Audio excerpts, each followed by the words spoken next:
Yeah, it's funny because they say 30 seconds of video is worth 1.8 million words. So if a word is Wow. worth a word, Wow. and a picture is worth 1,000 words, 30 seconds is worth 1.8 million words. So if you are a agent who's going to write a description of a property, that's your value, right? If you're an agent who's going to send them pictures of a property, that's your value, right? Let's say you send them 8 pictures, that's 8,000 like value points.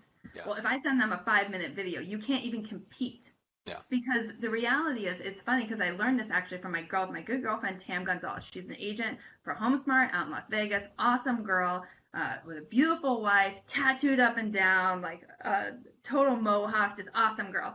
But she was the one who told me, she's like, look, like I do all my interviews via video first because quite honestly, I don't fit into a lot of people's like idea of what I should be after they don't see me in person, and I don't Mm. want if they don't like me, I want to get them out of my sphere as fast as possible. Yeah. So, and I'm a little bit of a cookie cutter frumpy mom of three, but like I like to apply the same thing, right? It's like, if you're going to be interviewing someone for your position, if you're looking for team members, if you're looking for, gosh, if you're looking for a house, a nanny, any of those places where you're looking at skimming through like resumes and things like that, ask them for a 30-second clip it of why they would be best for that position, and you'll be blown away, and you will realize why you should be doing that for your own clients.